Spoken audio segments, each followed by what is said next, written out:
हा जो सेक्शन आहे हा आहे आधुनिक भारत, जो आपण सुरू करणार आहोत सगळ्यात अगोदर. आणि आधुनिक भारतावरती सर्वाधिक प्रश्न विचारले जातात. आता आधुनिक भारताचा प्रश्नसंच बघितला तर आपल्याला समजेल की आधुनिक भारत हा खूप जास्त मोठ्या प्रमाणात विचारला गेलेला नाहीये. पण हा विचारला गेला नसला तरी हितालच्या ज्या बाबी आहेत, एवढे जे विषय दिसत आहेत तुम्हाला, या सगळ्या विषयांचा समावेश हा आधुनिक भारतामध्ये हा केला जातो.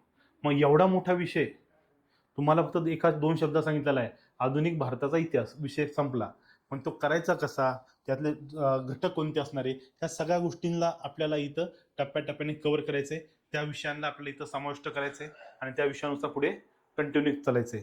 ठीक आहे. यामध्ये बघा सगळ्यात महत्वाचं, आधुनिक भारताचा जो कालखंड आहे हा 4 भागामध्ये आपण इथं विभाजित करतो. 4 भाग कोणते असणार आहे? 4 भाग. पहिला म्हणजे 1707 ते 1757. हा कोणता आहे? ब्रिटिश पूर्व, म्हणजे कंपनीच्या पूर्वी, भारत सत्ता स्थापित करण्याच्या पूर्वी काय काय विषय त्यांचा व्यवस्था होती, किंवा औरंगजेबचा मृत्यू, जर प्लासीचं युद्ध, ह्यामधल्या कालखंडामध्ये काय घटना घडल्या ते आपल्याला महत्वपूर्ण आहे. यानंतर 1757 ते 1885 या कालखंडामध्ये ब्रिटिश ईस्ट इंडिया कंपनी याची धोरणं, याचं आर्थिक शोषण असेल, राजकीय शोषण असेल किंवा त्याचा विस्तार असेल, या सगळ्या बाबी आपण समजून घेणार आहोत. आणि याचमध्ये आपण कंपनीकडनं ब्रिटिश गव्हर्नमेंटकडे सत्ता हस्तांतरित कशी झाली ही गोष्ट सुद्धा आपण या टप्प्यामध्ये समजून घेणार आहोत. तिसरा टप्पा कोणता आहे? 1885 ते 1947. हा तिसरा आणि महत्वाचा टप्पा आहे. याच टप्प्याला आपण काय म्हणतो? राष्ट्रीय चळवळ म्हणतो, किंवा भारतीय राष्ट्रीय काँग्रेस याचा झालेला उदय आणि त्याचा झालेला विस्तार आणि त्याचा प्रभाव, हा सगळ्या गोष्टी यामध्ये दिसतात. या टप्प्यामध्ये आपल्याला गांधी सापडतील, यामध्ये सुभाषचंद्र बोस सापडतील, पंडित नेहरू सापडतील. असे सर्व भारतीय राष्ट्रीय नेते जेवढे होते त्या प्रत्येकाची आपल्याला या ठिकाणी भेट ही होणार आहे. त्यामुळे हा एक घटक महत्वाचा असणार आहे.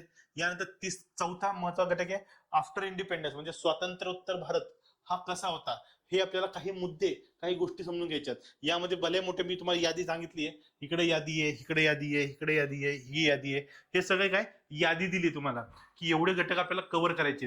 पण हे घटक करत असताना आपल्याला काही गोष्टी, म्हणजे कसं, परीक्षेच्या अनुसरून जायचंय. आपल्याला परीक्षेमध्ये एक्सपर्ट बनायचंय का? नाही. परीक्षेमध्ये आपल्याला परीक्षा चांगल्या मार्गाने पास व्हायची आहे. आणि इतिहास हा असा विषय आहे, या विषयामध्ये मुलं एकतर हे जे प्रश्न सोडून देतात आणि इतर गोष्टीवरती चालले जातात. माझं म्हणणं असं आहे की इतिहासाचे हे जे प्रश्न आहेत, हे प्रश्न तुम्हाला मेरिटमध्ये आणण्यासाठी मदत करणार आहेत. आणि मेरिटमध्ये आणण्यासाठी मदत करणार म्हणजे काय, जे मुलं याला सोडतात त्यांच्यापेक्षा तुम्हाला हे प्रश्न येणार आहेत. त्यामुळे इतरांना जे येणार आहेत ते येणारच तुम्हाला. या व्यतिरिक्त जे इतरांना येणार नाही ते सुद्धा तुम्हाला येणं गरजेचं आहे. मग ते आपण इथं करणार आहोत. आणि तुमच्या बेसिक कन्सेप्ट सहित आपण ह्या गोष्टी कव्हर करणार आहोत. यामध्ये तुम्हाला जेवढ्या क्लासमध्ये गोष्टी सांगितल्या जातील किंवा तुम्हाला ज्या गोष्टी मुख्यतः तुम्हाला म्हटलं जाते तुम्ही ह्या एवढ्या करा, तेवढ्याच करायच्या, जास्त जायचं नाहीये. यासाठी तुम्हाला काही गोष्टी सांगितल्या जातील, त्या तुम्ही फॉलो करायच्या आहेत. ते तुम्हाला मी आधीपासून सांगतोय. ओके. या 4 टप्प्यामध्ये पहिला टप्पा जो आहे, हा टप्पा मुख्यतः औरंगजेबच्या मृत्यूनंतर मुघल सत्तेचा होत चाललेला हार जो होता, या टाइम पिरियडशी संबंधित आहे. आणि ह्या टाइम पिरियडमध्ये सगळ्यात महत्वाचं याच्यापूर्वी आलेलं युरोपियनचं आगमन हा एक महत्वाचा घटक आहे. युरोपियनचं आगमन कोण पहिले आले? पहिले पोर्तुगीज आले आणि सगळ्यात शेवटी पोर्तुगीज गेले. मग आता यामध्ये यांचा क्रम काय होता, यांनी कशा पद्धतीचं काम केलं, एक्सपान्शन केले, ट्रेडर्स म्हणून आले, म्हणजे व्यापारी म्हणून भारतात आले आणि इथं सत्ताधीशी म्हणून बसले. अशी जी व्यवस्था होती ही आपण समजून घेणार आहोत युरोपियनच्या आगमनाबरोबर. त्यात मुघल काळातील उत्तराधिकारी हा जो आहे हा महत्वाचा घटक आहे. उत्तराधिकाऱ्यांचा संघर्ष, औरंगजेब नंतर जो संघर्ष निर्माण झाला, हा संघर्ष आपण बघणार आहोत.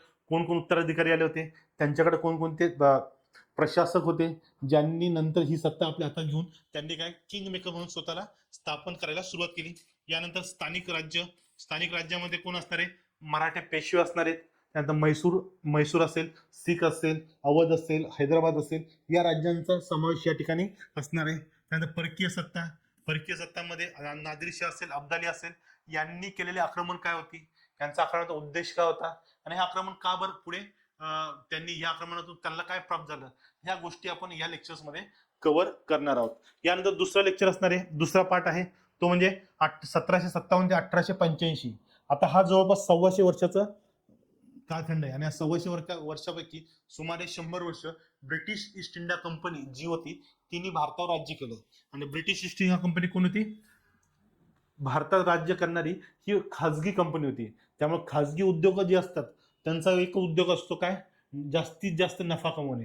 पण नफा कमवत असताना मग तुम्हाला काय अडचणी आहे किंवा तुम्हाला समोर काय दिसते? तुम्हाला फक्त समोर एकच गोल असतं, नफा, आर्थिक हित साध्य करणं. या व्यतिरिक्त सराउंडिंगला काय आहे हे काही घेणं नसतं. त्यामुळे कंपनीने जे शोषण केलं ते सर्वाधिक होतं. आणि या काळामध्ये काय आलं? ब्रिटिशांनी बंगाल विषयक धोरण, ब्रिटिशांनी हे स्पष्ट केलं. बंगाल विषयक धोरणामध्ये त्याला काय जास्तीत जास्त ओरबडून घेण्याचं, शोषण करण्याचं धोरण स्वीकारलं. आर्थिक धोरण महत्वाचं होतं. आर्थिक धोरणांतर्गत ब्रिटिशांचं भारतीय संपत्ती बाहेर घेऊन जायचं स्वरूप जे होतं ते दिसून आलं. सामाजिक धोरणांतर्गत भारतीय सामाजिक व्यवस्थेमध्ये त्यांनी हस्तक्षेप केला. सामाजिक कुप्रथांना दूर करण्याचा प्रयत्न केला. यासाठी भारतीयांना मदत करण्याचं काम हे ब्रिटिशांमार्फत झालं. आणि मग या कुप्रथा कोणत्या होत्या? सती प्रथा होती, बालहत्या होती, बालविवाह होती, विधवा पुनर्विवाह होतं, महिलांचं शिक्षण होतं. महिलांच्या रिलेटेड ज्या सुधारणाची चळवळी होत्या यांची भूमिका महत्वाची होती. आणि ह्या कालखंडामध्ये या सगळ्या बाबी करण्यासाठी ब्रिटिशांनी सहकार्य केलं. आता त्यानंतर राजकीय धोरण होतं ब्रिटिशांचं. या राजकीय धोरणामध्ये जास्तीत जास्त प्रदेश आपल्या अधिपत्याखाली यावा या या उद्दिष्टाने या ठिकाणी कार्य हे व्हायला सुरुवात झालं होतं. ओके. मग यामध्ये मग अवधचं पूर्णतः काय केलं? त्यावर कब्जा करणं असेल 56 मध्ये, 1856-57 मध्ये. आणि त्यावरती खालसा धोरणांतर्गत त्याला आपल्यात नियंत्रणात आणलं गेलं. सामाजिक धार्मिक चळवळी होत्या. शिक्षण व दुष्काळ विषयक धोरण होतं. वृत्तपत्र होती, महत्वाचं शिक्षण वृत्तपत्र. त्यानंतर 1773 ते 1853 या कालावधीमध्ये ब्रिटिश सरकारचे कायदे आलेत ते आपल्याला समजून घ्यायचे आहेत.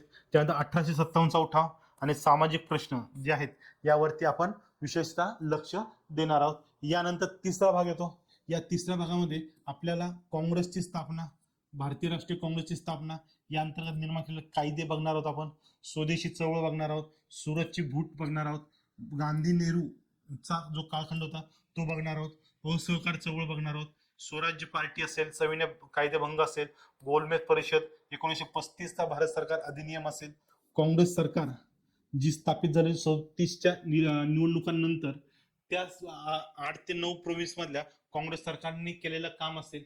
त्यानंतर दुसरं महायुद्ध असेल. त्यानंतर क्रिप्स मिशन, भारत छोडो चळवळ, वेव्हेल प्लॅन, कॅबिनेट मिशन आणि माउंट बॅटन योजना.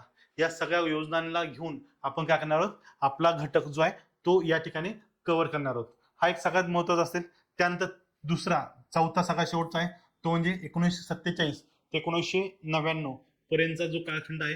या कालखंडामध्ये आपल्याला सगळ्यात महत्वाचं असणार आहे फाळणी, संस्थानिकांचे एकीकरण, राज्य निर्मिती, भाषा विवाद, आर्थिक धोरण, जमीन सुधारणा, परराष्ट्रीय धोरण, अलिप्तवादी चळवळ, हरित क्रांती असेल, बांगलादेशची निर्मिती असेल, आणीबाणी असेल, आसाम असेल, आसाम प्रश्न विवाद असेल, पंजाब प्रश्न असेल, आणि लिबरलायझेशन, प्रायव्हेटायझेशन आणि ग्लोबलायझेशन.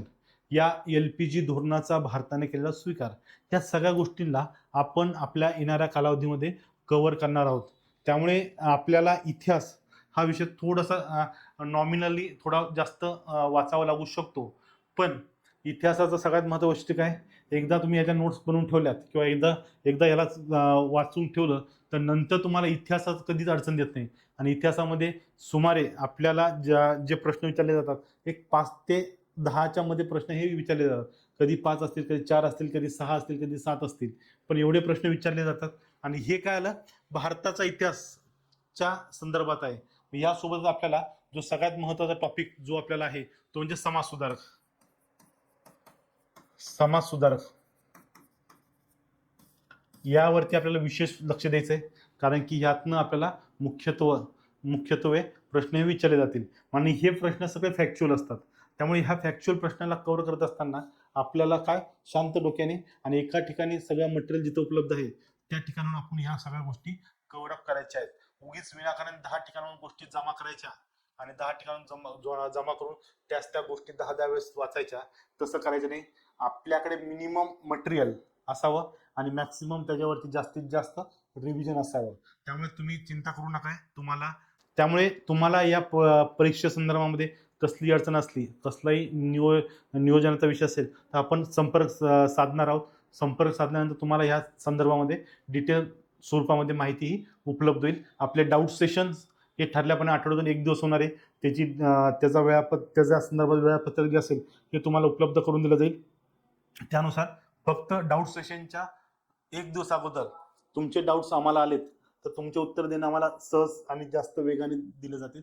कारण सगळ्यांचेच आता डाऊट सेशनला प्रश्न असणार आहेत आणि जवळपास आता 400-500 प्रश्न एकाच वेळेस घेणं होणार नाही. त्यामुळे तुम्ही जेवढं लवकर तुम्ही तुमचे डाऊट्स देताल आम्हाला तेवढं तुम्हाला आम्ही लवकरात लवकर त्या एक दिवस ठेवून त्या सर्व प्रश्नांची उत्तरं ही दिली जातील. आणि त्यातले उकून चुकून काही डाऊट्स राहिलेत तर त्यासाठी परत एक वेगळं सत्र आपण आयोजित करू आणि त्या सत्रामध्ये ते प्रश्न हे घेऊन टाकू. त्यामुळे तो डाऊट सेशनचा प्रश्न तुमचा निकाली लागेल.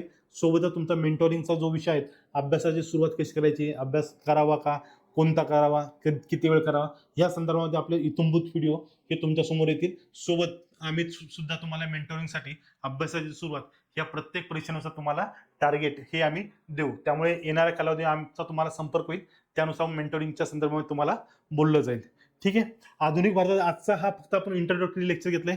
उद्यापासून आपला युरोप जो आहे म्हणजे युरोपियनचे भारतात झालेलं आगमन यापासून आपण सुरुवात करणार आहोत. यातनं आपण थोड्याशा बेसिक गोष्टी समजून घेऊ आणि नंतर मग आपण आपल्या आधुनिक भारताचा इतिहास जो आहे त्याकडे शिफ्ट करणार आहोत. ठीक आहे. चालेल. इथपर्यंत काही अडचण असेल, शंका असेल, तुम्ही तुमच्या कमेंट बॉक्समध्ये बोलू शकता. त्यानुसार आपण त्याची सोल्युशन करणार आहोत. थँक्यू.